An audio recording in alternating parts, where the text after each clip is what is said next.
gentlemen, good evening, ladies and gentlemen. If those of you in the back are comfortable, that's fine. Others of you can find space on either side. We have quite a large crowd. We're grateful for that. And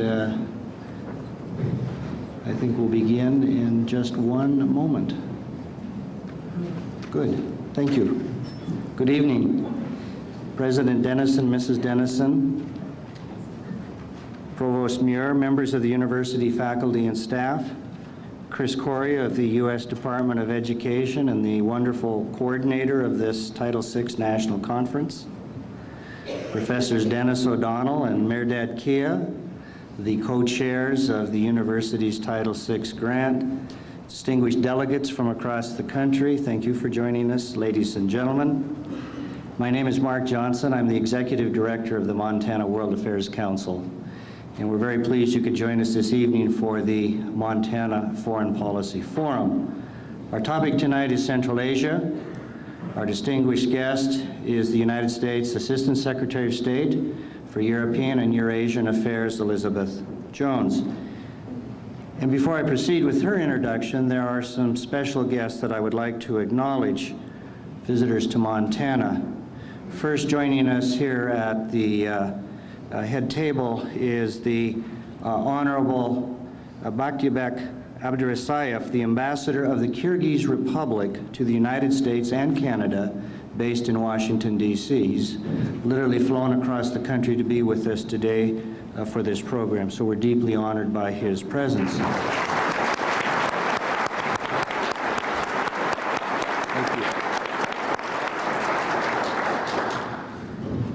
And at the same time, we're also honored to have a very distinguished delegation from the Republic of Georgia, the Tbilisi Institute of Asia and Africa, Professors Goram Chikovani, Marina Twilvalili, and Grigol Berdadze.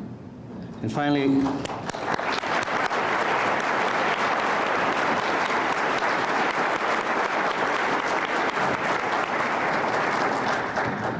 they are wonderful scholars, and the cooperative program between Montana and Georgia is off to a very fine start thanks to their hard work. Thank you so much.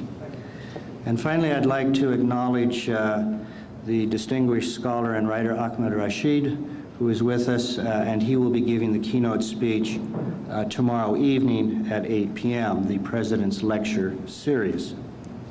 Ladies and gentlemen, our program tonight takes place at a time of great challenges in the world. In the aftermath of the horrific 9/11 attacks, the significant importance of the vast region known as Central Asia was driven home to Americans.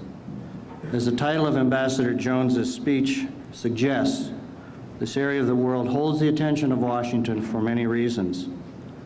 Ambassador Elizabeth Jones was confirmed in May of 2001 as U.S. Assistant Secretary of State for European and Eurasian Affairs at the State Department. Her position makes her the top official responsible for American diplomacy in this part of the world. And if that doesn't mean anything to you, let me help you appreciate the scope of her responsibilities. Start with Northern Ireland, continue down to France and Germany, go through Russia, Turkey, and you will end up in Central Asia and the Caucasus. That is her area of responsibility. Previously, she was the United States Ambassador to Kazakhstan from 1995 to 1998, and she was the Executive Assistant to Secretary of State Warren Christopher. She's had extensive experience with the Middle East, recently serving as the Principal Deputy Assistant Secretary of State in the Near East Bureau in the State Department. Her overseas postings have included Bonn, Germany, Islamabad, Pakistan, and in the Middle East, Baghdad, Amman, Cairo, and her first appointment was in Kabul, Afghanistan. Ambassador Jones was sworn in as a new Foreign Service officer on October 15th, 1970. You may wonder why I remember that date, because I was also commissioned at that time. And in one of the great small world stories, I was actually standing next to her when we raised our hands to become new Foreign Service officers by taking the oath of office. So it's a great honor to have her here.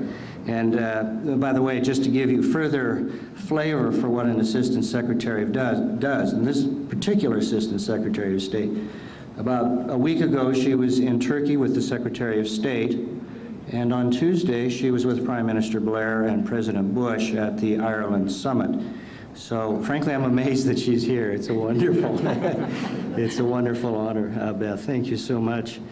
Ambassador Jones has degrees from Swarthmore and Boston University. She speaks Russian, Arabic, and German. She is married and has 2 children. And ladies and gentlemen, at the conclusion of her speech, she will answer questions. As you can see, we have microphones in 2 locations, if you would begin to proceed to those at the appropriate time.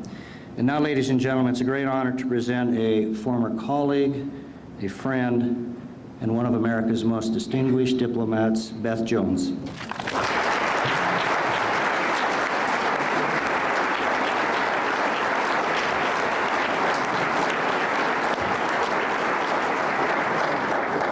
Thank you, Mark, very much. We do know each other quite well. John sits sitting next to each other for all those weeks of training.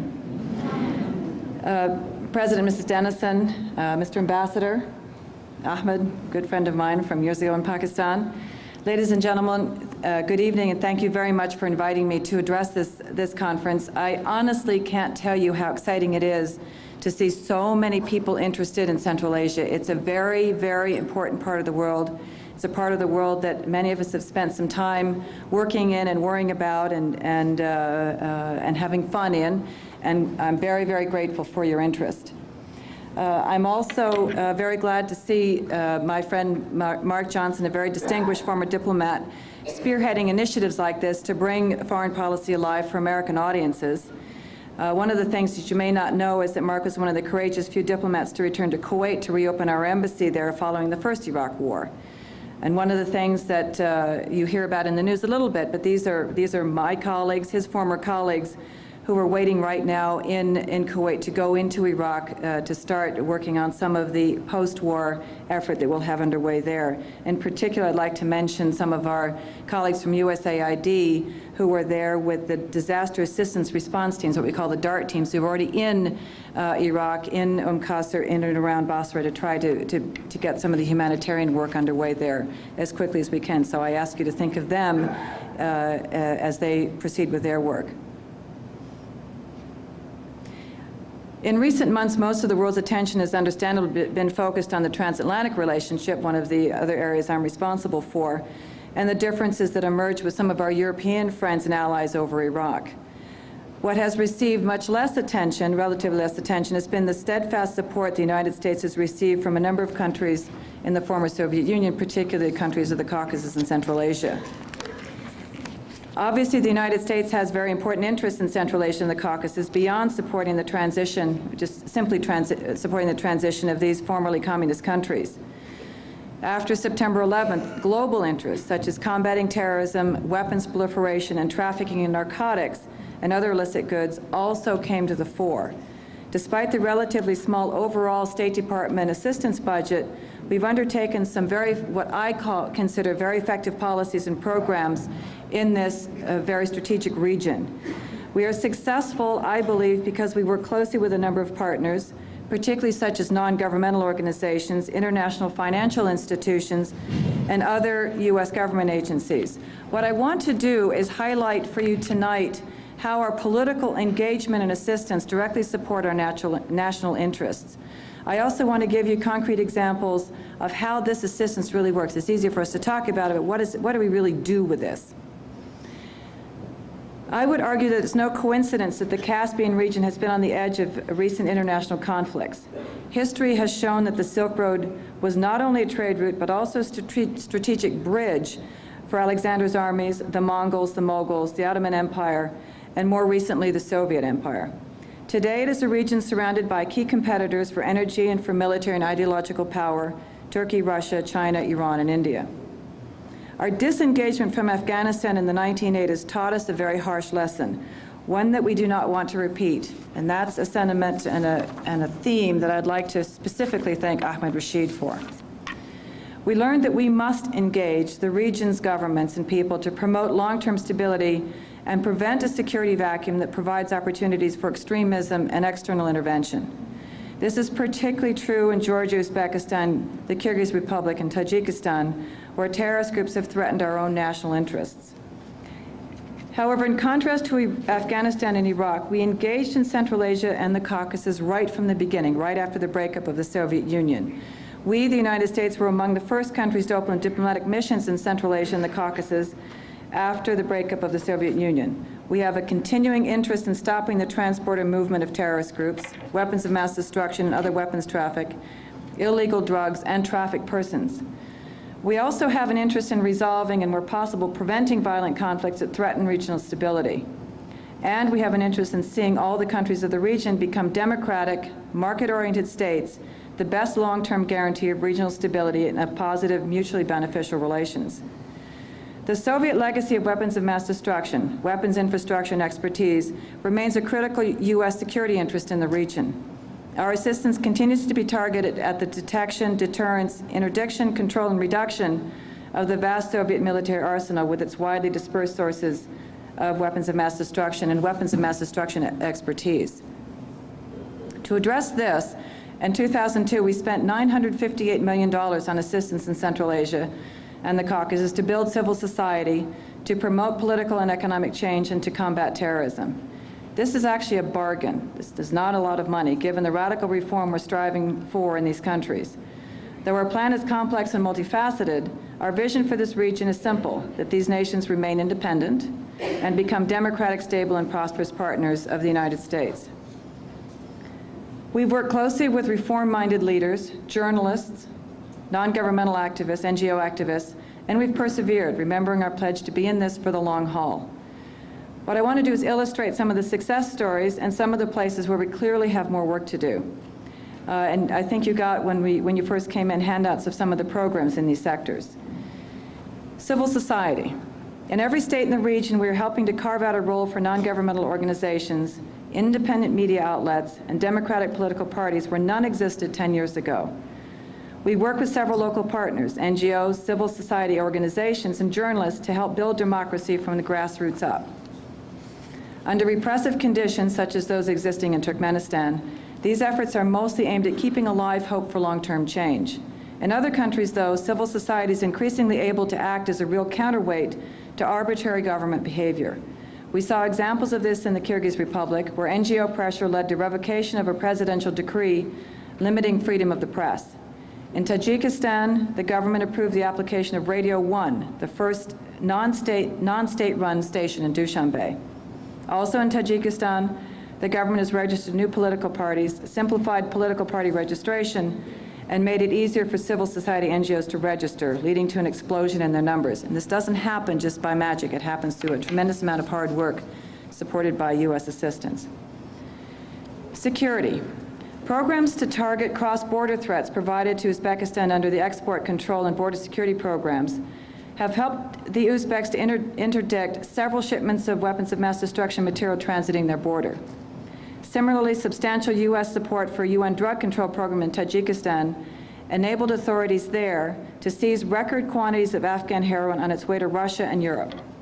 Additional support has made it possible for our U.S. Drug Enforcement Administration to set up what we call the first vetted counter-narcotics unit in Central Asia, in Uzbekistan.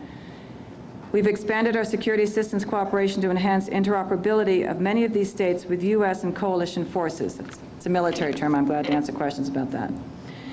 In Georgia, we began the Train and Equip program in 2002, last year, to enhance Georgia's abilities to control its territory and to fight terrorism. This assistance helped create, train, and equip 4 combat infantry battalions and 1 mechanized company to defend Georgia against potential terrorist threats in the Pankisi Gorge. The Georgia Train and Equip program graduated its first class of trained infantry last December, and the Red Bridge Border Guard Station opened in March, just last month.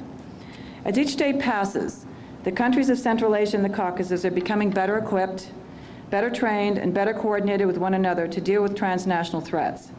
Our embassies in the region are among our smaller posts, but they all take very seriously the threats that come from drug trafficking and the destabilizing activities associated with that trade.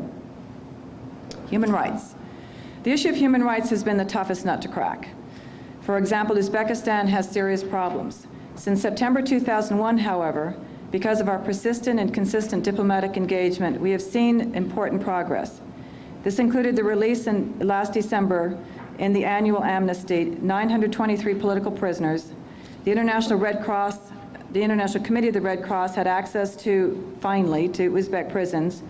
The first ever registration of 2 local human rights NGOs occurred, and the abolition of prior censorship of the media happened, and the acknowledgement by the government of the problem of torture was followed by the visit of the UN Special Rapporteur on Torture. There is a lot that remains to be done, but I ask that we recognize that each of these steps is a small achievement on the road that we have embarked on. Economic reform. Economic reforms have really started to take hold in the Kyrgyz Republic, a country that has been working closely with the international financial community. Its economic situation remains precarious, due largely to its isolation and lack of marketable natural resources. But it has achieved 6 straight years of growth and some reductions in poverty as a result of courageous economic decisions. The International Monetary Fund recently approved a major initiative to combat poverty, and the Paris Club restructured Kyrgyzstan's enormous debt. The Kyrgyz Republic was the first former Soviet republic to join the World Trade Organization.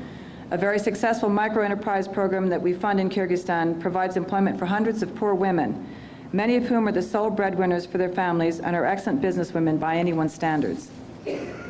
In some countries, agribusiness development programs help increase farmers' income through marketing and export strategies. In Armenia, the Market Assistance Program works directly with 55 agribusinesses and 25 farmer associations. These agribusinesses employ about 3,000 people and buy raw products from over 18,000 farmers. With the Market Association Program, 12 dairy processors have already sold 90 tons of cheese in export markets. That means that 2,000 farmers now receive cash for the milk they produce for the cheese, and if they meet the association's quality standards. In Georgia, microfinance programs benefited 60,000 borrowers last year. Approximately 75% of them were women. Partner financial institutions have established models of successful lending by providing a range of innovative loan products to micro, small, and medium-sized businesses, and by maintaining a near 98% repayment rate. That's the main criteria of the micro lending. Our assistance, the U.S. assistance, has made these successes possible. These are real steps forward.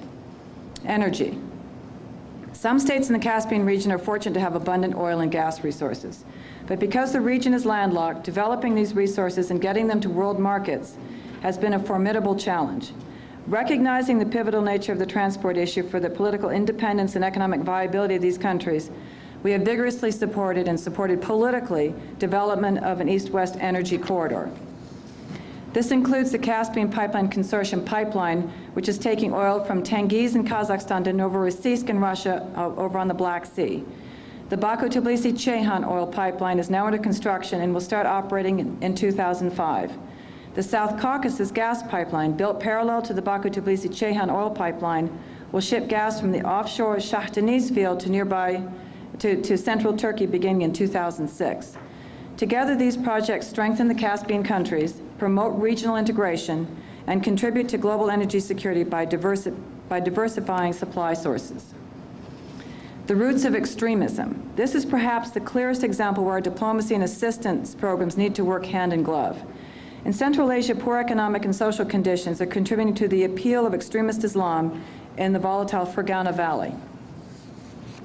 We're working to head off conflict by improving infrastructure, creating employment opportunities, and helping develop and strengthen civil society. We're creating jobs through marketing assistance and establishing credit for agricultural processors. We're maintaining a high level of student and professional exchanges.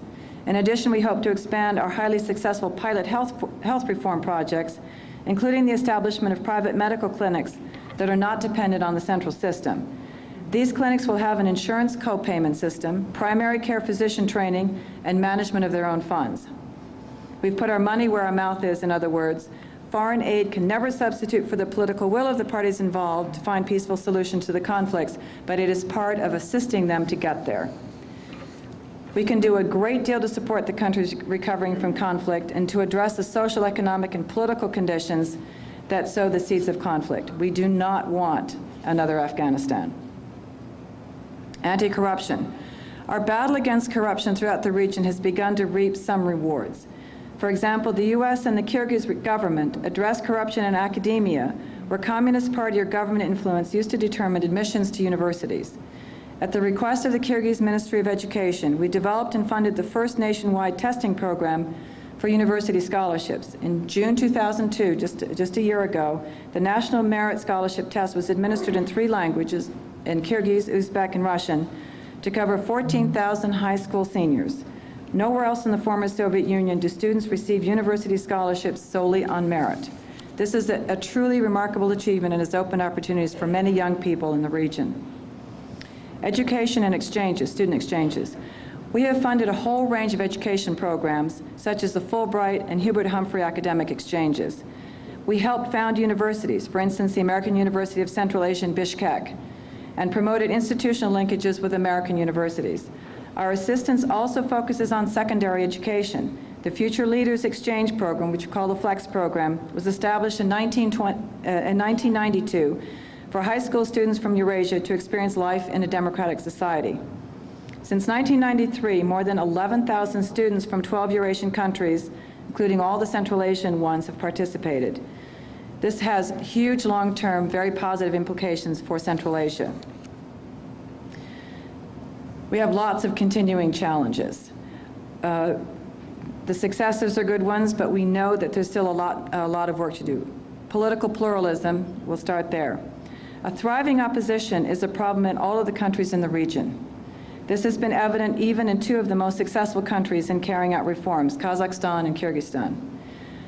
Kazakhstan has selectively charged and convicted key opposition leaders for corruption and has intimidated independent media outlets and journalists associated with the political opposition.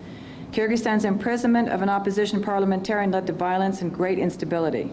Recent constitutional changes there have tended to concentrate even more power in the hands of the executive. We're working closely with both of these governments to turn around these negative trends. Human rights. There are serious human rights problems throughout the countries in Central Asia and the Caucasus. In Turkmenistan, we've witnessed a sharp crackdown on the political opposition and society in general since the attack on President Niyazov's motorcade last November. Elections. The Caucasus needs more democratic reform. Although civil society in all 3 countries, Georgia, Armenia, and Azerbaijan, has advanced, the recent presidential elections in Armenia did not meet OSCE or other international democratic standards. Other recent elections in Georgia and Azerbaijan also fell short of international standards. But what we're doing now is working diligently to promote democratic practices before the remaining elections in various of these countries over the next several years.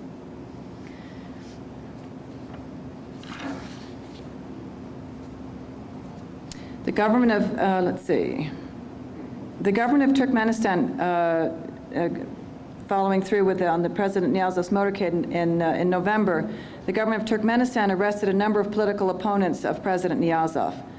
All of them, he alleges, were involved in the plot. The Turkmen government did not allow an independent observer from the Organization for Security and Cooperation in Europe to visit Turkmenistan to investigate claims of human rights violations, including torture, associated with this crackdown. Despite this bleak picture, we firmly believe that change will come in Turkmenistan. We firmly believe, I firmly believe, we cannot abandon the Turkmen people. We are committed, we the United States, are committed to long-term engagement in the countries of Central Asia and the Caucasus through both diplomacy and assistance. Counterterrorism, unfortunately, will remain a prominent integrated element of all of our assistance. We plan to put more resources in counter-narcotics and local and law enforcement cooperation across the region, where porous borders and weak law enforcement have created significant opportunities for terrorists and those trafficking in illicit weapons and drugs. But human rights, political freedoms, and economic opportunity must be an integrated part of this security assistance. Both factors, tightening up on law enforcement and maintaining human rights standards, must remain an integral part of our assistance. We have also greatly increased our ability to hack away at terrorist financial flows and money laundering. We provide assistance to draft the necessary laws and regulations and give technical advice to financial intelligence units and bank regulators throughout the region. These programs do not cost a lot, and they may not be especially wild and sexy, but they do have potentially huge payoff. We're very proud, I'm very proud of our policies and assistance, what our policies and assistance are accomplishing in Central Asia and the Caucasus. There are positive developments, and there have been setbacks. It is critical that we undertake honest assessments of the setbacks so that we learn from them and understand what remains to be done. The important thing is that we stay the course to achieve the stability, prosperity, and democratic reform that is required. It takes dedication, it takes perseverance, but we will get there. To fulfill this commitment, we must have all the diplomatic and financial tools necessary to permit us to do so. If we don't use all of these tools, we risk failure. There are those who would argue that some of these countries in the region, because of the human rights records or corruption records, deserve to be sanctioned, or that we should turn our backs on them until they learn to behave. I don't deny that there are problems, but legislatively imposed sanctions are not the answer from my perspective. Sanctions do not ensure that countries will fall into line. In fact, experience has shown otherwise. We've witnessed firsthand how sanctions undercut our ability to engage countries and generate leverage for positive change. For example, in Azerbaijan, Section 907 of the Freedom Support Act broadly prohibited most assistance to the government of Azerbaijan for military, security, or intelligence purposes, significantly inhibiting needed cooperation. With the President's waiver of Section 907 January a year ago, we're now able to help Azerbaijan's border security to prevent terrorist infiltration and exfiltration and enhance our intelligence and law enforcement cooperation. I believe we cannot risk our engagement in Central Asia or the Caucasus through sanctions. We must use the full arsenal of diplomatic tools at all levels to ensure a stable and prosperous region. To bring about this change, we must remain engaged. Change does not happen overnight. The Soviet Union was very effective at isolating the countries of Central Asia and the Caucasus from the influence of democracy and market economics. We need to stay there to assure that those goals are accomplished. A stable, prosperous Central Asia and the Caucasus means a more secure world for American people and a more prosperous future for the people of the region, people of the rest of the world. I want to reaffirm in the strongest terms the United States' long-term commitment to an intensive engagement in this important region in the world. Engagement results in a classic win-win situation for everyone. This is attainable, and we can get there. And I thank you very, very much. You all are part of the solution. Your interest is a huge part of our ability to accomplish our goals in this very important, very strategic part of the world. Thank you very much.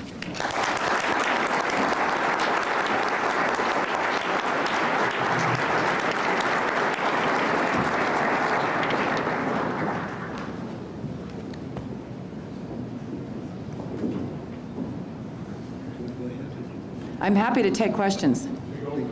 I think that's better than everybody can hear the question.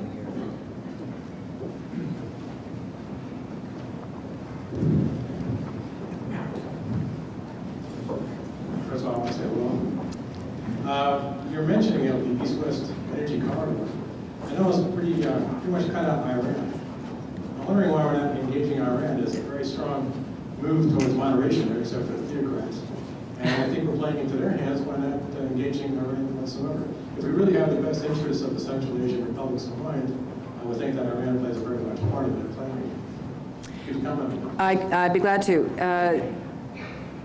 That is a good argument. There is an argument to be made along those lines. The problem that we have as the U.S. government is we have laws that require that we avoid Iran. Sanctions. Sanctions. Right. If one takes a look at the 1979 revolution, one discovers that the Iranians really had legitimate rights against the United States. Really had? Legitimate rights against our country. Well, we undertook an interesting effort about 3 years ago now. On March 17th, Secretary Albright made what I consider a very important speech in which she tried to address all of the historical grievances, or as many as possible, between the United States and Iran, and made some suggestions for how to loosen up on the sanctions in hopes that that would be a way to get at least some elements of the Iranian government to reach out to us, to start the kind of dialogue that we had, after all, been advocating for quite some time. It's an unusual situation, usually, when the United States is more interested in the dialogue than a country like Iran. For a variety of reasons, that effort did not accomplish what we had hoped it would. So the effort is still there to try to have a dialogue with Iran. I have various colleagues who keep working on that. in my former jobs, and hopefully that will bear some fruit at some point, but we aren't getting anywhere right now. I think perhaps by offering open pipelines, and might open some more schools and future development. That's not something that policy is going to change. That's going to have to come through Congress, that particular one. Please. Well, first, thank you very much for coming to talk to us tonight. My question has to do with your comments and the State Department's support of international educational exchange and what is often called public diplomacy. I read an article last week that the estimated cost of the military, for the U.S. military in Iraq was $75 billion. And their calculation was made that that would support 1 million students to come to the United States and have 4 years of free education. My question is, what do you think is the relative merit of having this $75 billion spent in the way it is being spent now compared to the potential of 1 million students coming to the U.S. for free education? Let me address the question this way. I firmly believe that student exchanges are absolutely critical to the work that we do. Public diplomacy is a slightly different part of it, but the student exchanges are extremely important. We have found that in particular in Central Asia and the Caucasus, where very fortunately after the breakup of the Soviet Union, we were able to get more money out of Congress for these kinds of programs than we had had in other parts of the world. And so these are some of the programs that I mentioned. One of the little stories I like to tell about how important these exchanges are is when I was meeting with returned student exchangees in Turkmenistan in Ashgabat about a year ago. They'd come back over a number of years, and I asked each of them what they were doing now that they were back in Turkmenistan, and not all of them were in Ashgabat. They're in various towns and villages around the country. And every single one of them had come back to start a website, to start an environmental NGO, to begin community support for an orphanage or for an old folks' home. In other words, they came back to do the kinds of things that they weren't taught to do in the United States, but they learned to do in the United States. They were the beginning of civil society in Turkmenistan, and they are going to be the ones that will be the future of Turkmenistan. And as the director of the exchange program, a young Turkmen gentleman said to me, he said, you know, I know people in Washington, in Congress, really want to sanction President Niyazov because he is such an autocrat, and we're not getting any economic reforms, and democratic reforms aren't going very well. He said, but this is the future of this country. The best sanction for Turkmenistan is to triple this program. It's a plea I make on the Hill when we go for our budgets, to demonstrate exactly the point you're making. We get a heck of a lot more going with student exchanges than we do in a lot of other things we do in the world. My name is Adid. I'm from Kazakhstan, represented here. And actually I'm one of the examples of this program. I got a chance to be here in Montana, so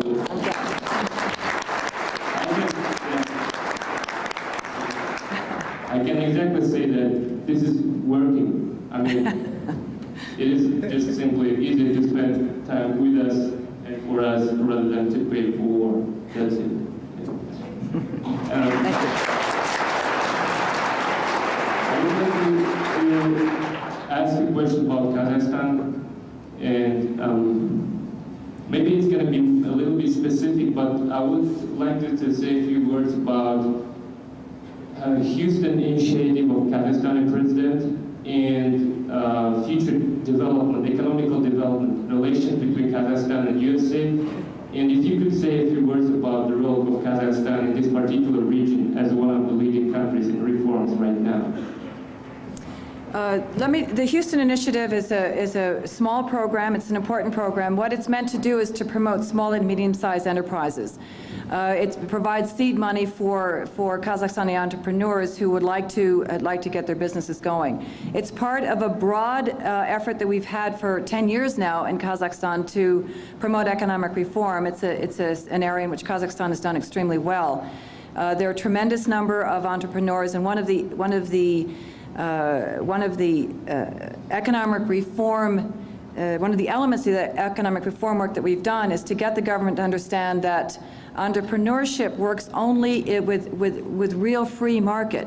It doesn't work very well at all if the minute somebody opens up a business, the tax police is on them to try to take money away from them. Or that if they have to import some material, that the customs duties are so high that the entrepreneur can't possibly begin to import a desk or a computer or whatever it may be. We hope and we believe, we fundamentally believe that the increase of the middle class in Kazakhstan or in any country is exactly what's going to bring prosperity to a country like Kazakhstan. Prosperity brings the ability and the time of people to spend time on democracy, on thinking about civil society, on thinking about participating in democracy and thinking about participating in local government. And all of that works together, I believe, to bring not only the economic reform and the market economy they're looking for, but also the democratic reform. And the pressure from below on the governments all the way up at the local levels, at the governorate levels, and finally at the federal level to open up, to loosen up the society to that kind of thing. As I said in my talk, that we've had a bit of a setback here in which the president is very nervous about opposition groups. But the argument I've made to him and others have made to him is these are opposition groups that are extremely loyal to Kazakhstan. They want the same thing you want. The goals are the same. There's no reason you can't have a broad discussion about how to accomplish those goals. Much better to have these organizations than to have people of Kazakhstan so frustrated that they become susceptible to extremist organizations. Thank you. Just a small question. Your comments about the new forming institution of Ombudsman in Kazakhstan, I mean the human rights question. Now, like under patronage of our president, Nursultan Nazarbayev, there is a new institution forming and there is a new place where people can simply discuss this problem, human rights issues. And your opinion on that, the development and the duration given by this particular new institution? I don't know as much about it probably as you do, but it is a very important development. It is important to have this discussion, but it's equally important for people to be able to vote and have their votes count. It's equally important for media to be able to report on these things without being pressured. It's just not appropriate for the free media organizations to be the only ones that have the tax police come after them. And that's the kind of thing that we want to make sure is done well. Thank you very much. Thank you.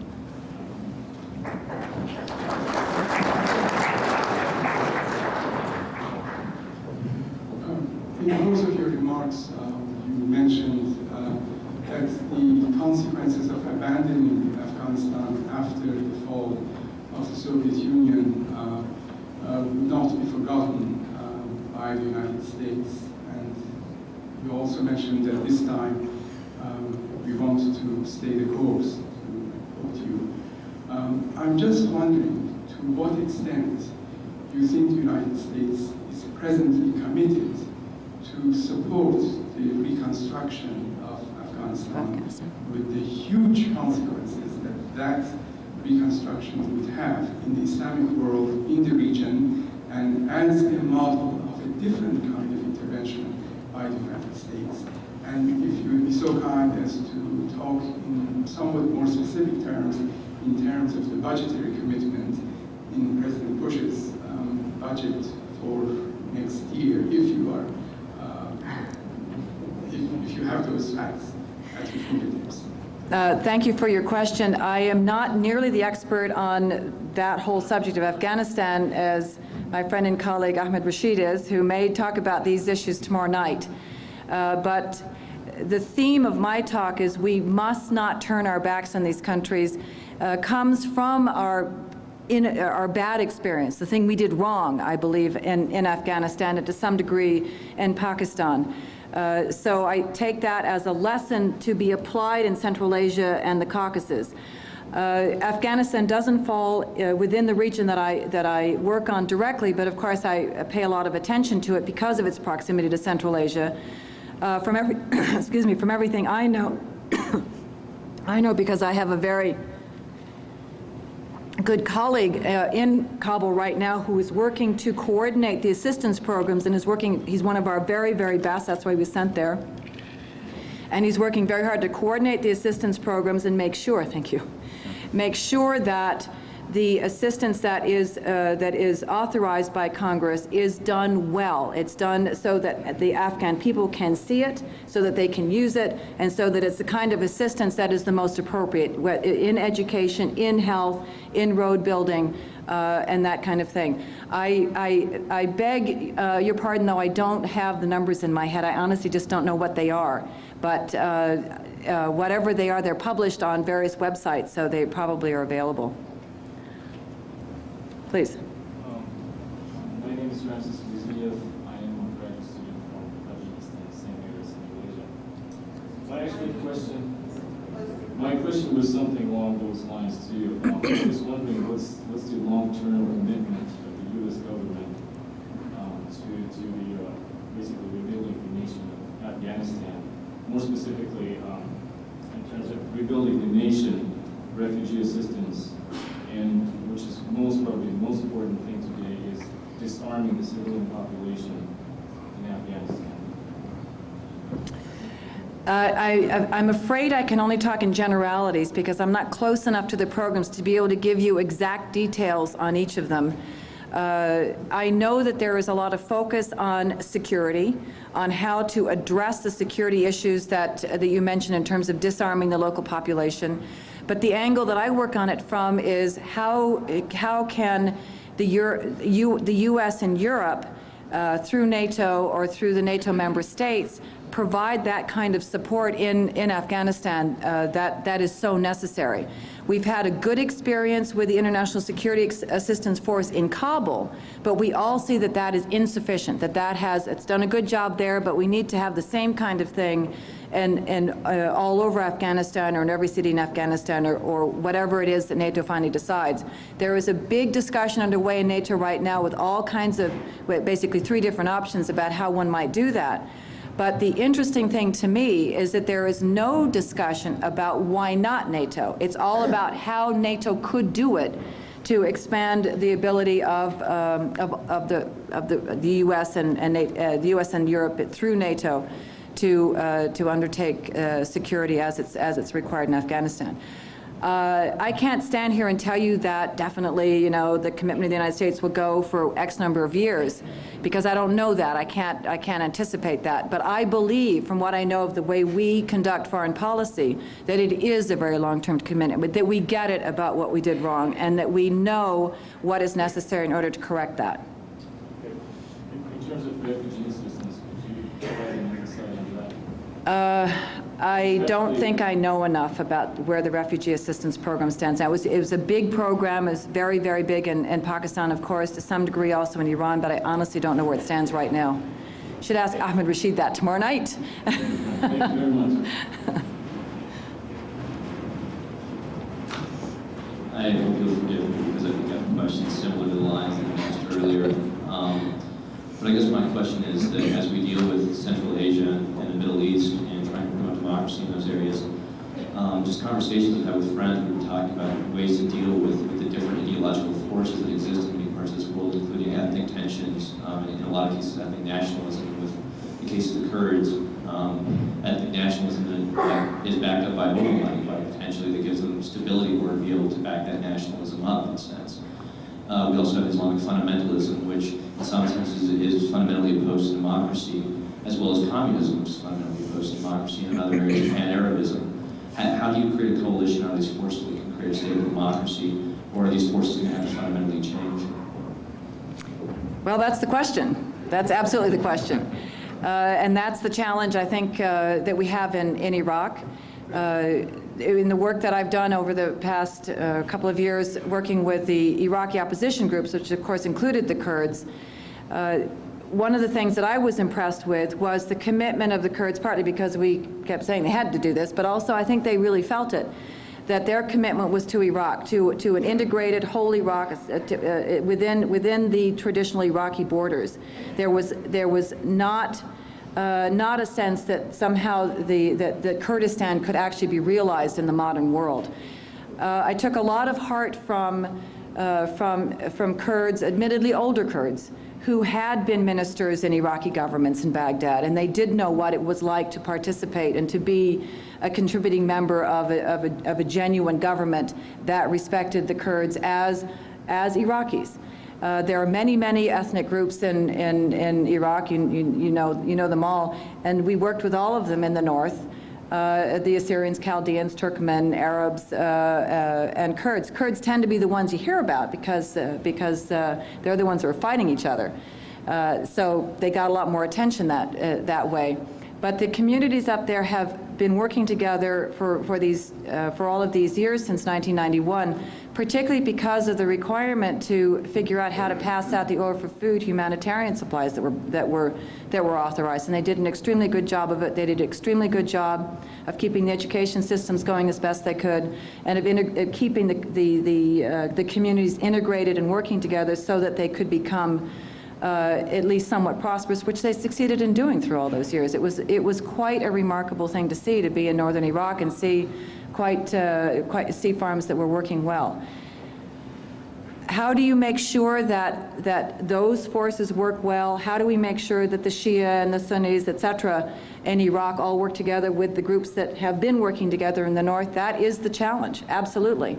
And I don't have a prescription for doing it, but I believe fundamentally that there is a way for Iraqis to think in terms of the whole, to think in terms of their national interest, and to think in terms of how they can create the kind of government that best serves them and best serves and best responds to their desires for education, health, using their natural resources for their own benefit. But that is the job. It's going to be tough.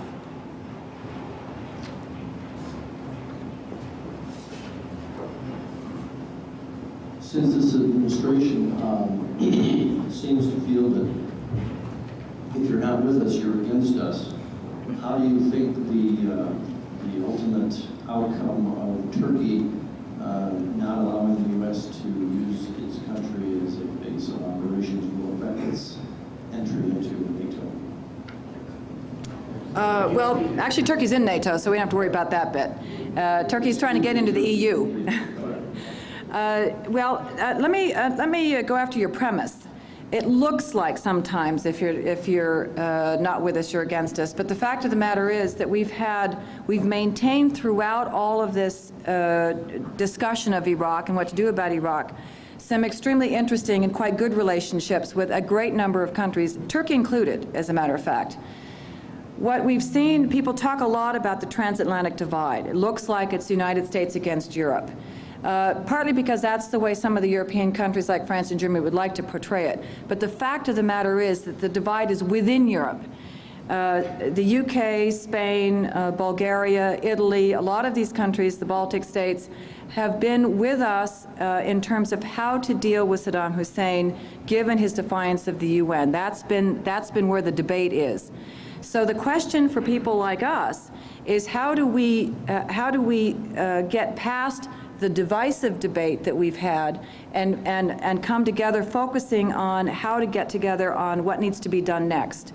That's what Secretary Powell worked on doing last week in Brussels when he met with all of the European Union foreign ministers and NATO foreign ministers to say there's a lot of work out there for all of us. We all have the same goals in Iraq. We certainly have the same goals in the Middle East, so let's figure out how to bring those two pieces together in the most collaborative, cooperative way possible. Keeping in mind that a very important element of getting this done is using the UN, going back to the UN again.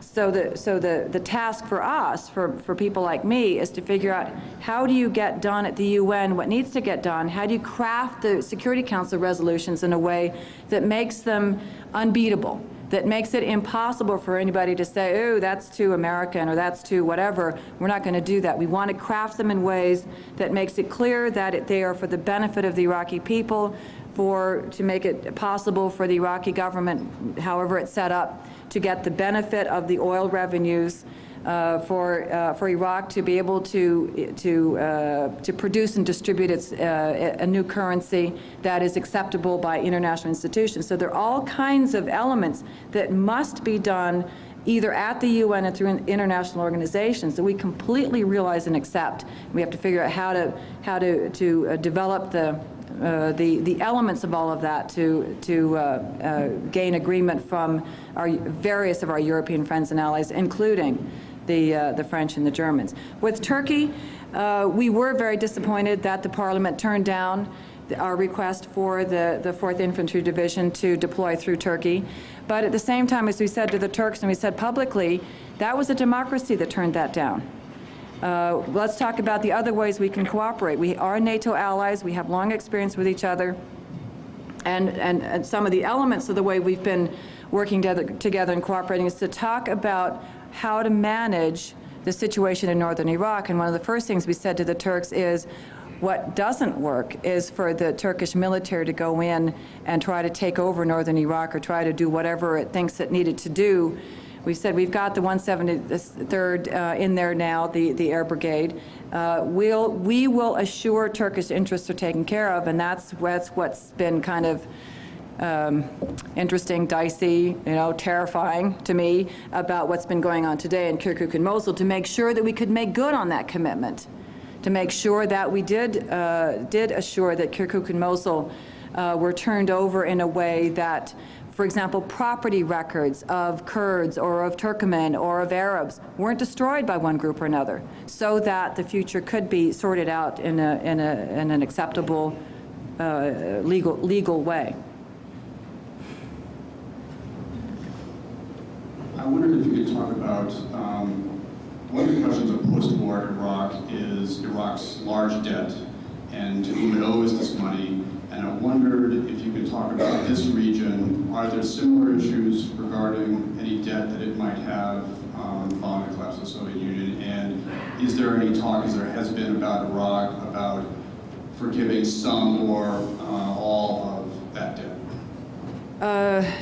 In connection with the debt, the follow-on debt from the Soviet Union for various of the countries of Central Asia and the Caucasus, that is an issue. It's part of the debt rescheduling that I talked about with the Kyrgyz Republic. It's a continuing bilateral issue between Kazakhstan and between Kazakhstan and Russia, particularly in how that debt gets paid. So it's something that we participate in a diplomatic sense by either talking to the Russians or talking to the Kazakhs or whatever it is, and making judgments about what our position should be in a Paris Club rescheduling or whatever it might be. In terms of Iraq, the debt that Iraq owes a variety of countries is an issue that has come up in every single conversation we've had with any country that believes it does have an outstanding debt from Iraq. It's something that we have said we're focused on, but it's not something that the United States can address exactly, other than to say we know it's an issue and it'll be on the list of issues that need to be taken care of. It's not for the United States, in our view, to say that the Iraqi government's going to pay Bulgaria the $2 billion that it owes. It's not for the United States to say the new Iraqi government's going to pay Romania the $2 billion that it owes. But it is for the United States, as a new Iraqi government gets up and running, to say, one of the things you need to think about as the oil revenues come in and as we work Security Council resolutions to change from the Oil for Food program to whatever the system is going to be to compensate for the Kuwaiti victims, that's still an issue. That stays on the agenda in some way, but I can't tell you what the prescription will be in the end as to how it's dealt with. I'd like to thank you as well for listening to my question. Hopefully I have a question here. Okay. It doesn't just turn into a rant. I guess I'm very sympathetic to your argument that we need to engage. But your talk in some ways has concerned me that your one statement that we get it or we've learned from Afghanistan actually isn't the case. And I guess I'm looking at the budgetary figures here, and they've already been reduced from 2002 by about 30%, if I calculated correctly, which I may not have. But in these figures I may be misreading too. We had the 2002 commitments juxtaposed to the 2003 commitments. And you also are making the argument that, trying to convince people that we need this engagement. And I was just wondering if in fact if you have any sense in Congress and the Bush administration and President Bush himself, if there's ambivalence around future policy, if in fact you do get a sense of firm commitment from the Bush administration of we do need to engage and we do, as you said, need to put our money where our mouth is.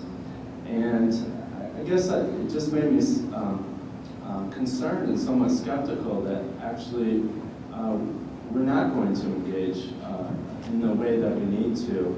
And I'm a Latin Americanist, and I'm thinking the monies we invest in Colombia is $2 billion a year, or 2 years, and this massive region, which has had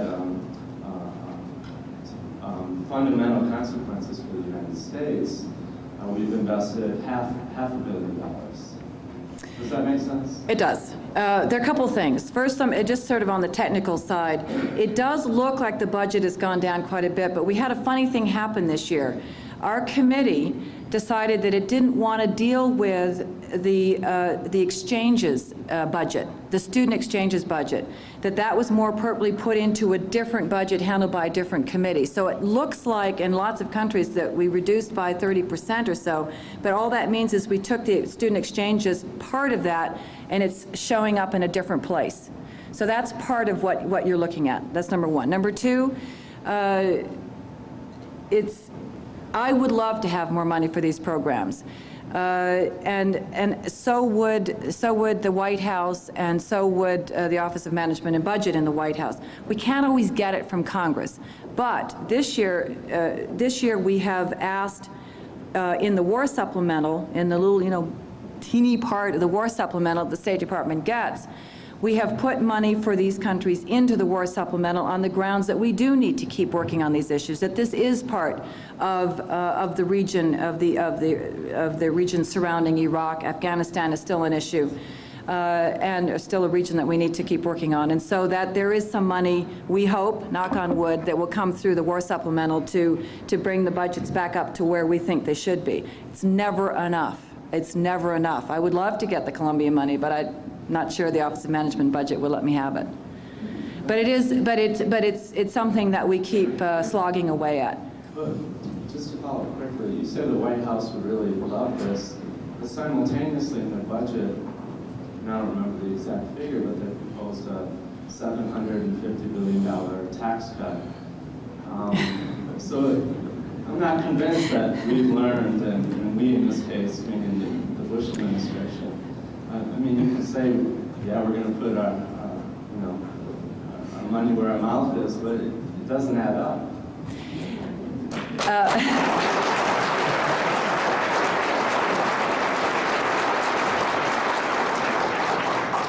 Actually, we could talk a lot about the tax cut and whether that's the right thing to do or not, but that's not really what I'm supposed to do here. What you're talking about now is politics. It's domestic politics. We have a hard time getting involved in it. We can't get involved in it in the first place.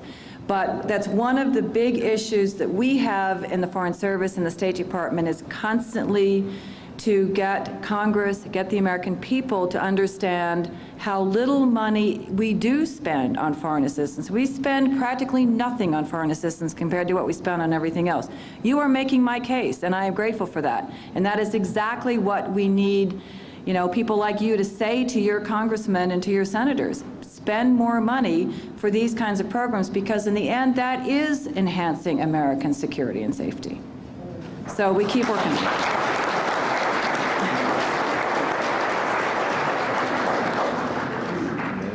I heard you speak about preventing corruption in many of these governments, and I'm not going to talk pots and kettles, but I wanted to ask, what kind of bodies are formed to kind of keep an eye on these things, and what kind of tactics they use to prevent corruption or stop corruption?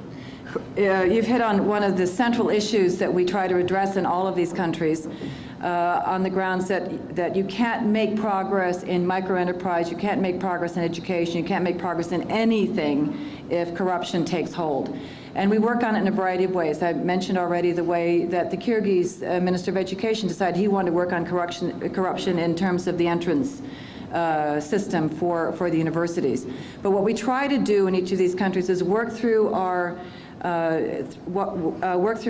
judicial reform programs, which is usually part of the democracy and human rights programs, to work through technical assistance to help parliaments come up with the kinds of laws that are necessary to close down the ability of officials to be corrupt. It is nevertheless, we recognize, extremely difficult to go after corruption at the highest levels, because no court in any of these countries is going to go after any of the presidents. We know that. But nevertheless, the more work we do in closing down, just constantly closing down the ability of government officials to be corrupt, the more we support free media who can shine a light on corrupt practices, the more we're able to make corruption an issue in these countries, and to make it much more unpalatable to engage in seriously corrupt activities. It's a struggle, but it's a struggle not only in Central Asia and the Caucasus, we do it throughout the Balkans, in the Baltic states. It was one of the biggest issues we had with all of the countries that we were working with to get them ready to join NATO. It is still an issue with them, because after all, you can't get the NATO security clearances that you need if you're dealing with corrupt officials in the intelligence services. It's not going to happen. So it's something that is a constant element in the work that we do. We try to get Transparency International to come in, but after all, we can't call Transparency International to come in. Local communities, local organizations in each of these countries are the ones that have to demonstrate to organizations like Transparency International that they've got the will, they've got the political will to keep at it through free media, through these legislative fixes, through judicial reform, judicial training, and all of those kinds of things. Could you say that name one more time? I'm sorry? Could you say the name of that? Transparency International. They're based in Berlin. They're an extremely good NGO. I've forgotten the name of the man who runs it, but they have extremely good ideas of the kinds of tools you can use to keep closing down corruption in these countries. Now, from what you know about those tools, are any of them useful in corporate and government corruption? Because, like, the thing that scares me about democracy in these countries is only about 50% of people vote here, and with those ideologies that guy spoke of before, you're going to have even less of a true democratic body. And so what happens is, like, the elite seems to move up and away from the middle class. And could you say that name one more time? Transparency International. Sweet, thank you. Now I've forgotten your question. Go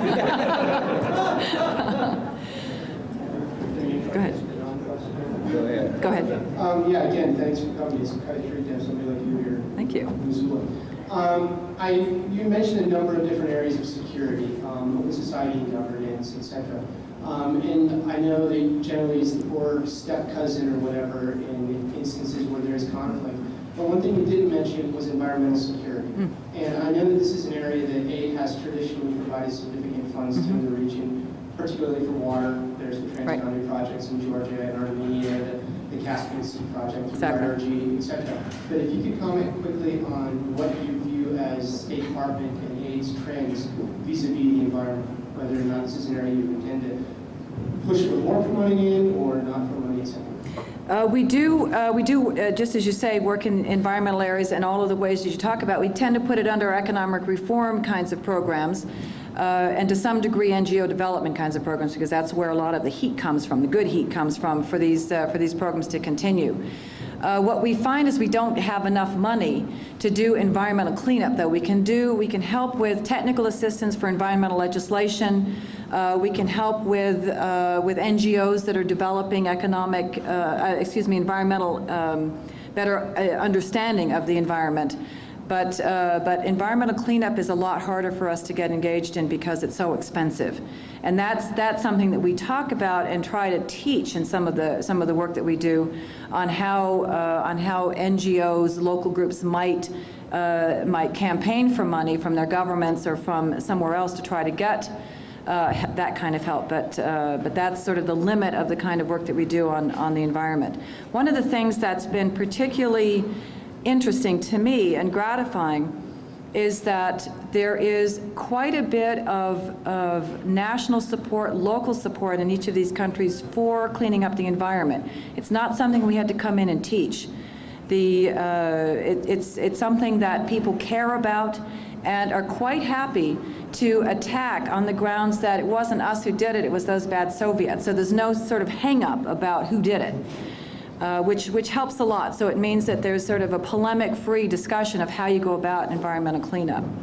But just to answer the question about financing and trends, is this an area that you intend to push Congress for more money, or is this an area that's going to take a back seat to open society governments and allow UNDP and TASIS and the other folks to step up to the plate of the bank who have traditionally spent a lot more money in these areas than it has?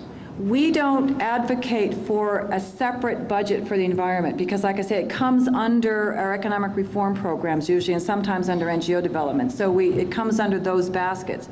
So as we get more money for those programs, or let's say in a country like Kazakhstan where we don't need to spend very much more money in economic reform, we can spend more under that on the environmental under the environmental programs if that's what's wanted, if that's what's needed. But we don't think it's a bad thing for other organizations to do those kinds of things. We do partnerships all over the place with TASIS or with the World Health Program or whatever it may be to take up some of these issues. We all the time, for example, in the health sector in Kazakhstan and Kyrgyzstan, we'll start a pilot program in a particular province and then turn it over to the World Health Program to do the whole thing, to do it in every single province. That's perfectly acceptable and exactly the kind of way that we should be using our money. Okay, I'm sorry, I guess I'm not getting to the nugget here. And the nugget is, okay, the money comes from Congress and it's allocated, and then the budgetary process, whether that is decided by Hague in DC or by the country office or whoever, the directive for how to spend that money and the areas to spend that money comes from two places, correct? It comes from aid itself, well, Congress and aid, and it also comes from advice, assistance, whatever, from the country that you're dealing with. But what is this a trend? Is spending for the environment something that you intend to push for? Or is it going to take a backseat to open society and governance? The instruction for how the money is spent comes from policy. Right. Okay, it doesn't come from aid, it comes from us. Right. Okay, so it's a policy question. It will, to be honest, it will take a backseat to democracy, human rights, and economic reform because that's what's going to make people able to work in the environment. Thanks. A moment ago, you talked about the need of the United States when it comes to the post-war government in Iraq to make it appear that it's not so westernized and that we are indeed focusing on the Iraqi people to create their own government. And my question is, do you think that the United States seemingly focus on bringing in westernized exiles into post-war Iraq to help deal with the new government will help break down this credibility when it comes to turning democracy over to the hands of the Iraqis still there? I'm not sure I quite got your question, but let me try to answer it and see if I'm on the right track. I believe that the way to assure that that Iraq has the kind of government that Iraqis want is for a lot of that, for virtually all of it to come from Iraqis who have lived through this terrible time with Saddam Hussein and probably have some pretty good ideas of how to correct some of this.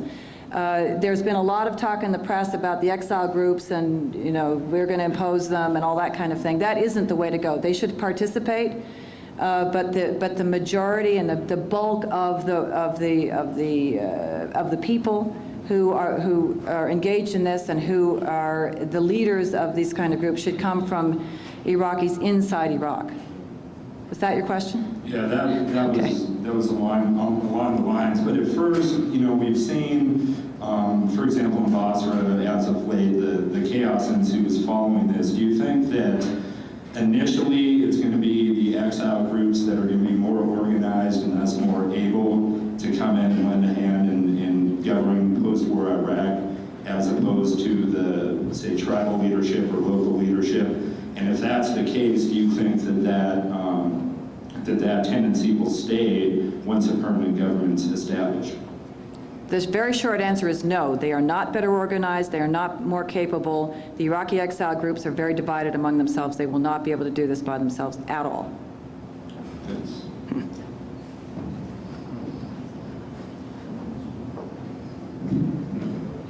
My question, you told us some of the things you're doing in the different Central Asian countries to improve the situation, but I'm wondering what you're doing to foster cooperation between the former Soviet Central Asian countries, especially given that each of them, almost all of them, I believe, have ethnic groups that are Across not the borders. the same as the name of the country indicates. I don't know how else to say that. That's good. It is a big element of what we try to do. We kind of gave up on it for a little while, to be perfectly honest. We worked on it quite a bit in the mid-90s in trying to bring together what we called Centralsbat, the Central Asia Battalion, to try to get the Kyrgyz, Kazakh, and Uzbek Partnership for Peace groups, military groups, to work together in a cooperative way. And there were so many jealousies about where the headquarters was going to be and who got to be the general, et cetera, that we kind of gave up on it. We're going back to it.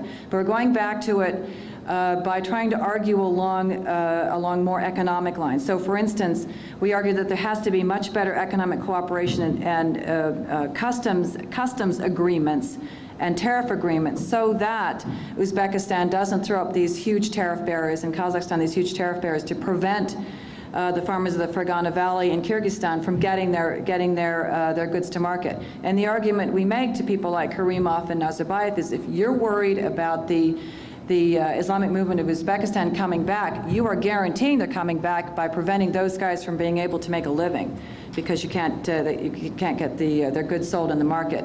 The other area that we tried to work on for a while, kind of gave up for a while, and now we're going back to, is on natural resources cooperation, particularly water. I was going to ask you about that, yeah. Particularly water. We had a big project and sort of negotiation underway that involved the Kyrgyz Republic, Uzbekistan, and Kazakhstan for Kyrgyz water to be basically paid for, not that the water is paid for, but that the management of the water is paid for. That's, water specialists say that that's the way you do it, and that they would be, that the water that Kazakhstan used and that Uzbekistan used would be paid for through either coal or some other way. That broke down. We didn't get very far with that in 97, 98, so we're going back to that again to see if we can't generate some more interest in that, now that hopefully these countries see that it is very much in their interest to try to cooperate on those kinds of things for their own national prosperity. And then a follow-up question to that is, how is the U.S. working with Russia in this area? Because I know and I assume that Russia wants to have continued influence in the area. It's one of the ways that we work on it is through what we call a policy of transparency with the Russians on what we are and are not doing in Central Asia. This became extremely urgent for the Russians after 9/11, when we began talking about using Central Asia bases. It made them very nervous, very unhappy. And we made the case to them, and we make the case to them constantly, is we don't own these bases. We didn't buy these bases. These aren't permanent bases. We have access to these bases. We need to use them for Afghanistan. We're not there to occupy Central Asia. We're not there to try to displace the Russians, but we are there to have cooperative relationships with these countries, because we have been working on cooperative relations with these countries since the breakup of the Soviet Union. It's a tough conversation. It's a constant conversation. It's particularly tough when we get into the subject of Georgia, and that, in fact, was the genesis of part of the genesis of the Georgia Train and Equip program, because the Russians were so nervous and unhappy about and were maintaining that Georgia was a safe haven for Chechen terrorists, and therefore Russia should just come in and attack. And he said, no, red line, we'll help the Georgians begin to try to take control over their own territory through this Georgia Train and Equip program. Don't go into the Pankisi. Thank you.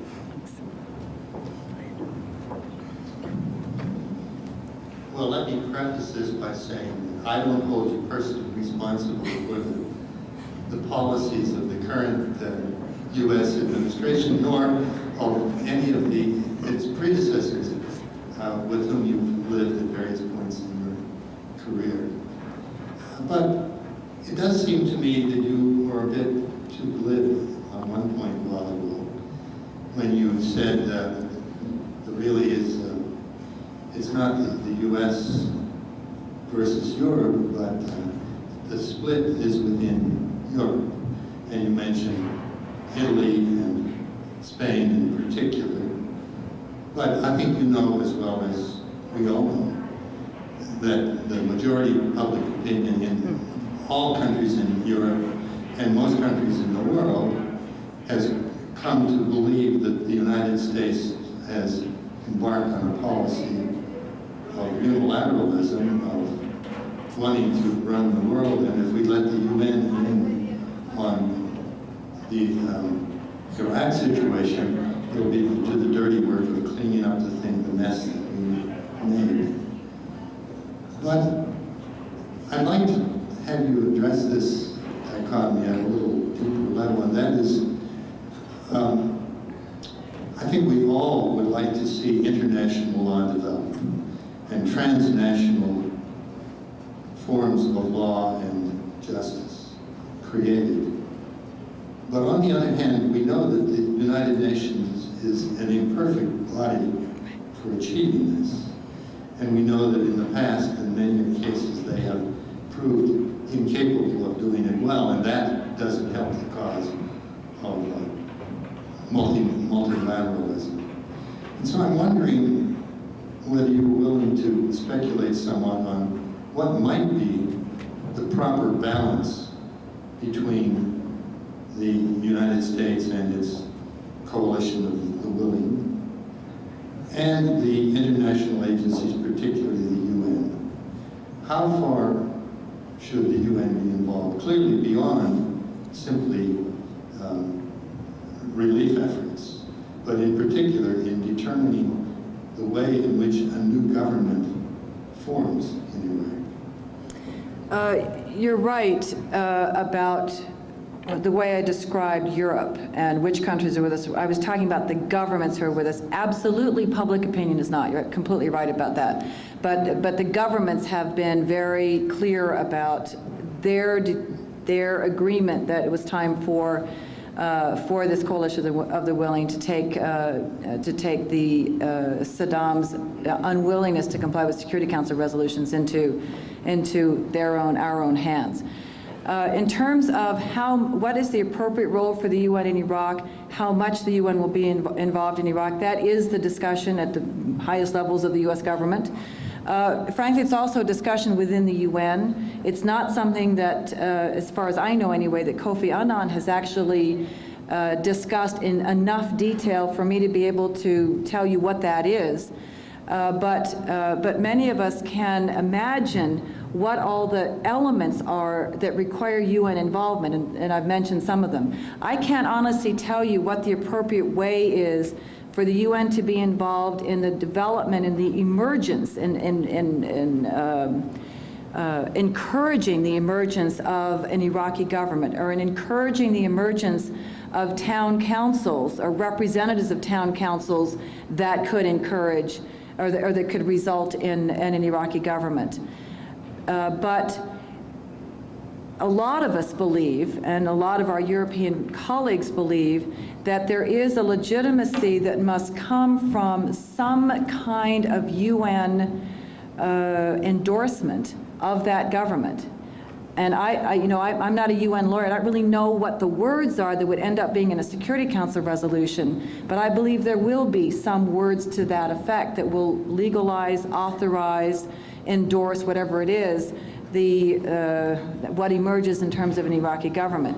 I certainly know from oil experts that Iraqi oil that's being, even if as it's being pumped right now, is being stored at Ceyhan because nobody wants to buy that oil. No company is going to buy that oil because it doesn't belong to anybody at the moment. There isn't an Iraqi government that it belongs to. It has no title. It could easily be attached by, all these governments that have debt that they believe Iraq owes them. So there has to be something done as well probably by the UN as a follow-up to the Oil for Food resolution to authorize the sale of that oil in some kind of a legal way. Same thing in terms of development distribution of the currency.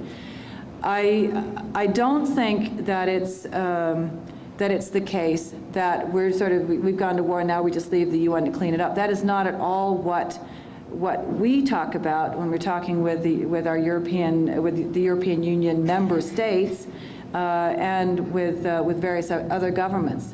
There is quite a sense that there is a responsibility to figure out how to help the Iraqi people get back up on their feet. I don't think there's any disagreement that they've been extremely badly treated all this time. But the question is the one you ask: how much UN role is appropriate? And that will be debated by governments, and will be debated in the Security Council through negotiation of Security Council resolutions. It's the best I can do. Sure. Madam Ambassador, I very much enjoyed the presentation. Thank you. In the wake of September the 11th, which we all know was a terroristic action, it seems that we have moved in the direction of dichotomizing the world into the good and the bad, and the terrorists versus the others is not a very nuanced way of looking at the world. And there's so many different competing interests in the world, and I'm somewhat frustrated by the fact that no one has gotten around, to the best of my knowledge, in defining operationally what terrorism is. And as a person who looks at international relations from an academic perspective, this is troubling to me. I'm wondering if this raises questions within the State Department. Well, it's an interesting question because, especially after 9/11, there was a renewed effort to try to define terrorism. The closest we got was in things like UN Security Council Resolution 1373, which talked about how to go after terrorist financing. There are other tools that we use to define, that the U.S. uses to define what is a terrorist organization. There are similar tools, definitions, precedents that the UN uses to define those terrorist organizations. But we haven't succeeded in coming up with sort of the flashing sign of this is a terrorist organization. But we've figured out a way to describe a terrorist organization depending on what it is we want to do about it. I think that's the best way I can address it. I haven't been involved, I'm not a lawyer, so I haven't been involved in all the exact detailed discussions. But there has been a lot of talk about can we do that, not just in the U.S. State Department, but with all my European colleagues, is can we do that now? And we've elected, for lack of a better term, we've elected to try to define it through the tools to stop terrorist financing, to stop the ability of terrorist organizations to function. The only problem I have with that is that we know terrorism when we see it, but it's difficult to define it. And I wonder if there might be some dangers in that. There certainly are, and that's one of the reasons that a lot of people worked very hard on it, but we haven't been able to come up with a solution, with a definition that everybody can agree on. But we have been able to come up with Security Council resolutions that define it well enough that we know how to deal with terrorist financing, how to define an organization as a terrorist organization so that their activities can at least be stopped by law enforcement entities around the world. But you're right, we probably could figure it out. We haven't been able to yet. Thank you very much. I'm going to see if I can get over a couple of questions. Okay. One is, it's my understanding that 2 senior career diplomats resigned over the U.S. decision to go into Iraq, saying both that they felt that it was essentially violating international law, or being vigilante, becoming an outlaw to attack an outlaw, and also that they felt that it decreased rather than increased American security. So my first question is, do you feel that it decreased or increased American security, and did you communicate your feelings to the president on that point? And then my second question has to do with how hands-off the U.S. is going to be as Iraq tries to develop its own governance. For example, if parties develop calling for nationalization of the oil fields and insisting that American oil companies leave because they want to nationalize the oil fields, is the CIA going to be told to stay out of it, let those parties develop, they have the right to develop and have those opinions, or is the CIA going to be acting to undermine those parties and see to it that they don't come into power? On your first question, the letters you're talking about were written by Brady Kiesling and Ann Wright. Brady Kiesling works for me and it worked for me in Athens, and Ann Wright's an extremely close friend of mine from when she was working in Bishkek, and I was working in Almaty. Those were very strongly held opinions that they both expressed. They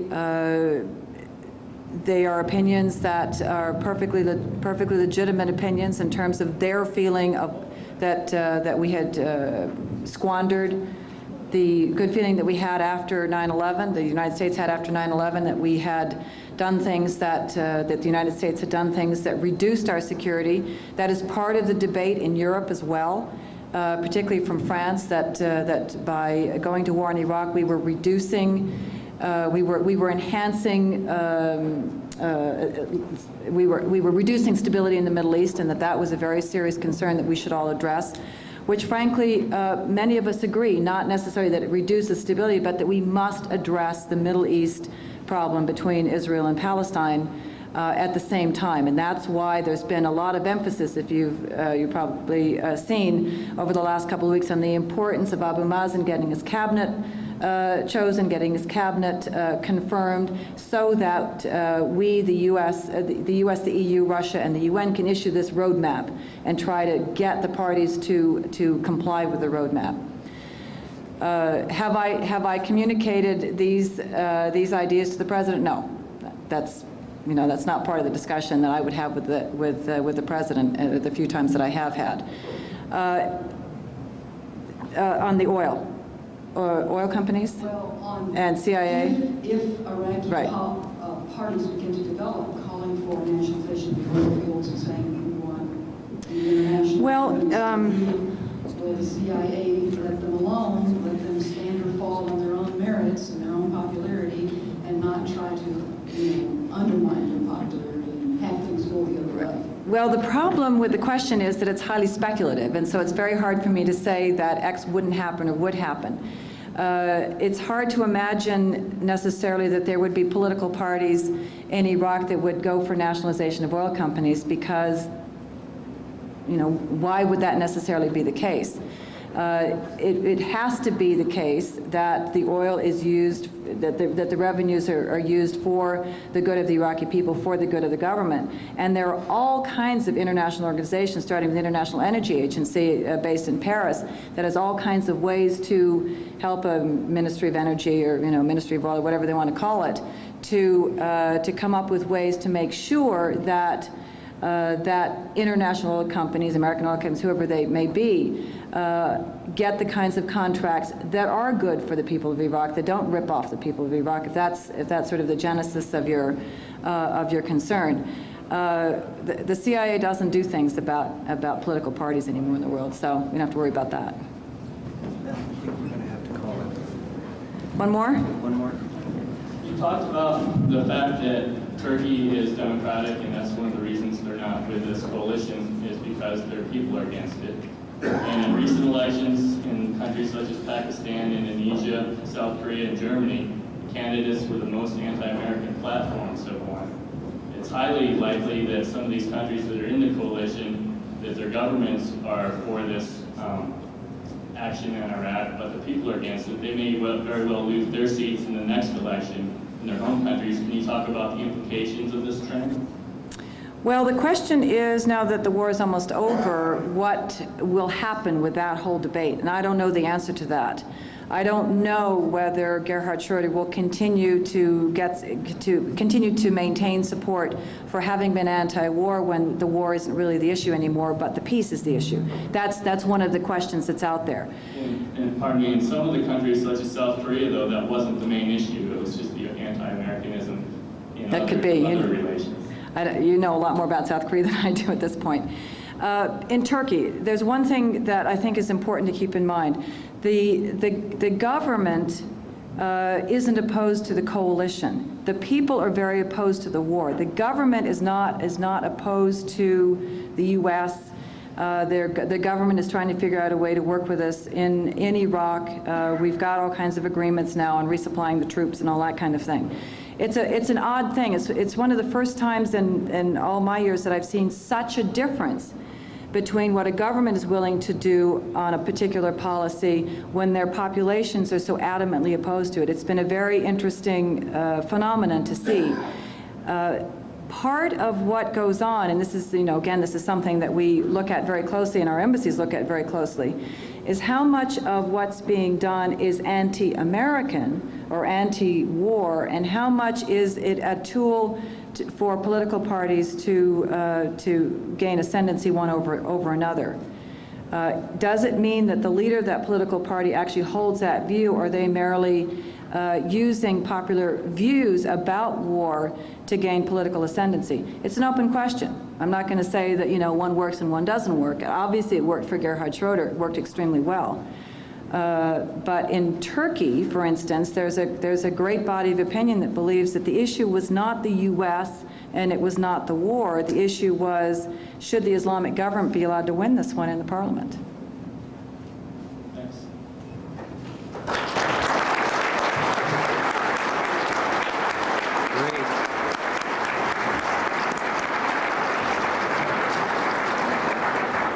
Beth, I just want to express our deep gratitude first of all, for coming here, and by my account, you spent over an hour taking our questions. I thought that was quite wonderful. I also think that Beth Jones is the most senior State Department official to have visited Montana, as someone knows. So that is very extraordinary as well. We're really grateful for your time here.